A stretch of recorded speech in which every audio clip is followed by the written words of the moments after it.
آپ اس معاشرے میں لے جانا چاہتے ہیں؟ ہمارے ہاں تو پردے کا یہ ترتیب ہے کہ سیدہ کائنات خاتون جنت حضرت فاطمہ الزہرا حضور پاک علیہ السلام کی چوتھی اور چہیتی بیٹی رضی اللہ تعالی عنہ کا جب جنازہ اٹھا ہے، علی میرا جنازہ رات کو اٹھے، اس پر کسی غیر محرم کی نظر نہ پڑے۔ ہمارے ہاں تو پردے کی ترتیبیں یہ ہیں۔ میرے دوستو، کیسا معاملہ، کیسی باتیں ہو رہی ہیں۔ اور میں ایک جملہ سمجھانے کے لیے کہتا ہوں، اندھے سے بھی اسلام میں خاتون کا پردہ ہے اگر وہ نامحرم ہے تو، اندھے سے بھی۔ اور میں کائنات کی مقدس ترین ہستیوں کی بات لانے لگا ہوں۔ رسول اللہ صلی اللہ علیہ وسلم حدیث پاک میں ہے، صحیح شاست پر موجود ہے، رسول اللہ صلی اللہ علیہ وسلم گھر میں موجود ہے، حضور پاک صلی اللہ علیہ وسلم کی 2 حرم، حضور کی 2 عزتیں، حضور پاک علیہ السلام کی 2 بیویاں موجود ہیں۔ حضرت عبداللہ ابن ام مکتوم رضی اللہ عنہ صحابی ہیں، آنکھوں سے نابینا ہے، وہ تشریف لاتے ہیں۔ حضور پاک علیہ السلام نے فرمایا احتجبا منہ، آپ اس سے پردہ فرما لیں۔ بیویاں پردہ کرنے کے لیے اٹھنے لگی تو ایک سوال بھی کر دیا کہ یا رسول اللہ حکم کی تعمیل تو ہے، لیکن کیا وہ اندھا نہیں ہے، وہ نابینا نہیں ہے، اسے تو نظر نہیں آتا؟ مسئلہ بھی واضح ہو جائے گا اور جواب بھی مل جائے گا۔ تو اللہ کے رسول نے فرمایا افاہمی اوان انتما لستما تبصرانی۔ یہ کسی عالم سے جا کر اس کا عربی میں ترجمہ کرا لیں تو بندے کو اس لفظ میں رسول اللہ صلی اللہ علیہ وسلم کی گفتگو میں ایک غیرت نظر آتی ہے۔ فرمایا افاہمی اوان، تم 2 بھی اندھی ہو، آپ کو بھی نظر نہیں آتا، انتما لستما تبصرانی، تم دونوں بھی نہیں دیکھ رہی؟ کہ جی ہم تو دیکھ رہی ہیں۔ کہ احتجبا منہ، اس سے پردہ کرو۔ آپ کو پتہ ہے یہ آنے والا صحابی کون ہے؟ جس کا نام عبداللہ ہے، ابن ام مکتوم ہے، جس کو قرآن نے کہا ہے یہ پاکیزہ ہے۔ سورۃ عبس وتولی میں اللہ نے اسی کا ذکر کیا ہے اور نابینا کہہ کر ذکر کیا ہے۔ ایک بار یہ اللہ کے رسول کے دربار میں آئے تو رسول اللہ صلی اللہ علیہ وسلم ان کفار کے سرداروں کو دعوت دے رہے تھے جو بڑے بڑے تھے۔ حضور پاک یہ چاہتے تھے ہو سکتا ہے یہ ایمان لے آئیں۔ حضرت عبداللہ آنکھوں سے نابینا تھے، انہیں نہیں پتا، یا رسول اللہ میں نے ایک مسئلہ پوچھنا ہے۔ حضور نے فرمایا بیٹھ جاؤ۔ ان کو نہیں سمجھ آئی کہ کوئی خاص میٹنگ چل رہی ہے حضور علیہ السلام کی۔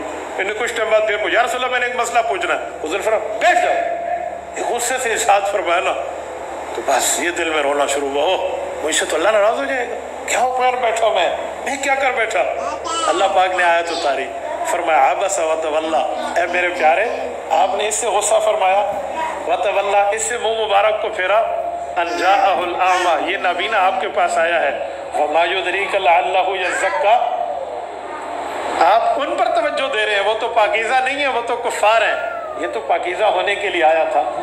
حضور پاک علیہ السلام نے اسے بلایا، آ جاؤ بیٹا جو مسئلہ پوچھ رہا ہے میں بتا دیتا ہوں۔ ایسا پاکیزہ صحابی ہے اور یہ وہ بندہ ہے۔ کئی موقعوں پہ اللہ کے رسول صلی اللہ علیہ وسلم جب جہاد کے لیے تشریف لے جاتے ہیں نا مدینہ کی زندگی میں، پیچھے مسجد نبوی کا امام اور خطیب بنانا پڑتا کہ اگر جمعہ ہوگا تو وہ جمعہ پڑھائے گا اور باقی نمازوں کے دن ہوں گے تو وہ نمازیں پڑھائیں گے۔ تو رسول اللہ صلی اللہ علیہ وسلم حضرت عبداللہ ابن ام مکتوم کو تو جہاد میں ساتھ نہ لے جاتے، قرآن کریم نے انہیں اجازت دی ہے، معذور ہے، خصوصی افراد میں شامل ہیں، تو حضور علیہ السلام انہیں اپنا نائب امام بنا کر، نائب خطیب بنا کر مسجد نبوی ان کے حوالے کر جاتے ہیں۔ یہ عبداللہ ابن ام مکتوم ہے۔ اس سے پردہ اللہ کے رسول کن کو کرا رہے ہیں؟ جن کے لیے قرآن کریم کہتا ہے، یہ جو میں نے آیت خطبے میں پڑھی ہے، وَمَن يَقْنُتْ مِنْكُنَّ لِلَّهِ وَرَسُولِهِ وَتَعْمَلْ صَالِحًا نُؤْتِهَا أَجْرَهَا مَرَّتَيْنِ وَآتَدْنَا لَهَا رِزْقًا كَرِيمًا۔ نبی کی بیویوں، تم میں جو تقوی دار ہے، تقوی دار بیویوں جو تم تقوی اختیار کر رہی ہو، وَتَعْمَلْ صَالِحًا اور نیک اعمال کر رہی ہو، نُؤْتِهَا أَجْرَهَا مَرَّتَيْنِ میں اللہ تم امہات المؤمنین سے وعدہ کرتا ہوں تمہیں ایک نیکی کا بدلہ ڈبل دوں گا۔ سبحان اللہ۔ وَآتَدْنَا لَهَا رِزْقًا كَرِيمًا، جب جنت میں آؤ گی میں نے تمہاری مہمان کی اکرامی کے لیے بہت خاص رزق تیار کر رکھا ہے۔ یہ بیویاں رسول اللہ کی ہیں، ان کو فرمایا جا رہا ہے کہ آپ اس نابینا سے پردہ کر لو۔ تو پردے کا تو اتنا اہتمام ہے اور ہمارے ہاں کسی قسم کا اہتمام نہیں ہے۔ ہمارے ہاں ایک رواج چلتا ہے، ناراض نہ ہونا، ہم سب معاشرے میں شریک ہیں، اور رواج کیا ہے؟ ہم نے ان سے پردے اتروائے ہوئے ہیں۔ کوئی میری اتھارٹی ہے، کوئی میرا اختیار ہے، کہ میں اپنی بیوی کا پردہ جس سے رکھوانا چاہوں، جس سے اتارنا چاہوں، یہ میرا اختیار نہیں ہے، میرے رب کا اختیار ہے۔ ہاں میں وہ اختیار سنا سکتا ہوں، بتا سکتا ہوں، اظہار کر کے دکھا سکتا ہوں، میرا اختیار نہیں ہے کہ اس سے پردہ کراؤں گا، اس سے نہیں۔ آج کل لوگ سمجھتے ہیں شادی کے بعد جو خاوند کو اپنی بیوی پر حقوق حاصل ہوتے ہیں، ان میں ایک حق یہ بھی ہے کہ وہ جس سے پردہ کرائے اور جس سے نہ کرائے۔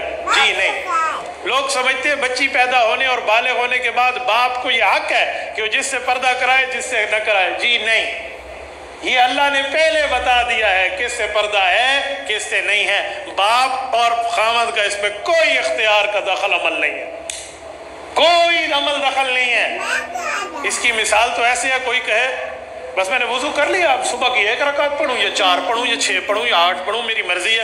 ہم کہیں گے وضو کرنا تیری ذمہ داری، نماز کی رکعتیں کتنی ہیں وہ میرے اللہ نے واضح کی ہوئی ہیں، تیرا اختیار نہیں چلے گا۔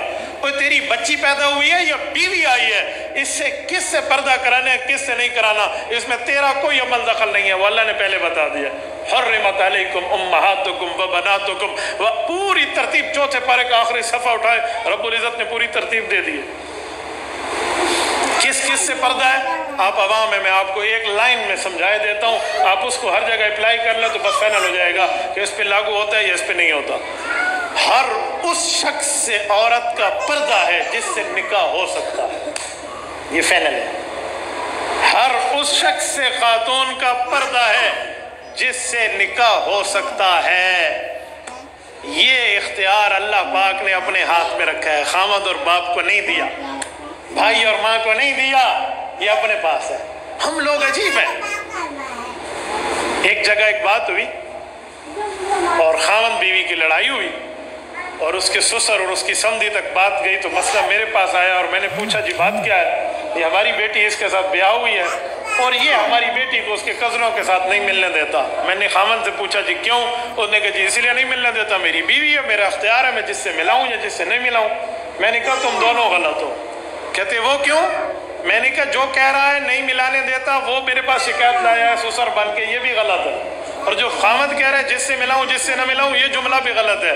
کوئی کزن سے تو ویسے ہی پردہ ہے، کزن سے تو نکاح ہو سکتا ہے، وہ تو ویسے ہی پردہ ہے، خاوند کے اختیار نہیں ہے۔ وہ خاوند کی غلطی یہ ہے کہ اس نے بات تو ٹھیک کری ہے لیکن منسوب اپنی طرف کر دی ہے، وہ کہتا نہیں اللہ کا حکم ہے، اور والد تو ویسے ہی غلط ہے جو کہتا ہے کیوں نہیں ملنے دیتا۔ یاد رکھو میں ایک جملہ اس سے پڑھ کے کہہ رہا ہوں، بہت سے لوگ اس بات کو بعض اوقات ہضم بھی نہیں کر پاتے۔ ہمارے فقہا نے یہ مسئلہ لکھا ہے فقہ کی کتب میں کہ ہر اس عورت کا اس عورت سے پردہ ہے جو عورت فاحشہ ہو اور جو عورت شریف ہو۔ فاحشہ عورت، جسم فروش عورت، اگر وہ اس معاشرے میں آئے جس معاشرے میں خاتون خانہ ہے، خاتون خانہ گھر رہنے والی عورت ہے، اہل خانہ ہے، شریف گھر میں بیٹھنے والی باپردہ بیوی کا، باپردہ ماں اور بہن اور بیٹی کا، اس فاحشہ عورت سے پردہ ہے جو مردوں کو منہ لگاتی ہے۔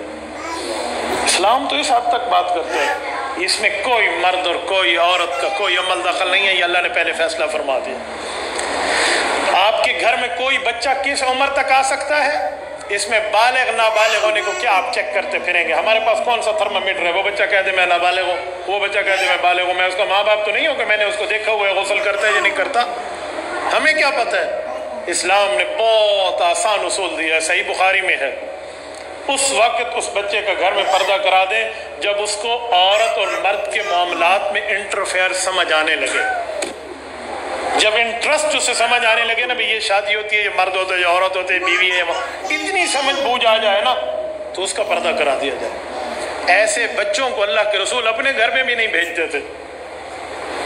ایک بچے کو حضرت بلال رضی اللہ تعالی عنہ کے لیے رسول اللہ صلی اللہ علیہ وسلم نے حکم دیا ایک بچہ بلاؤ، بعض اوقات گھر میں کام ہوتے ہیں، میرے گھر میں بچہ جائے کام کر کے آ جائے۔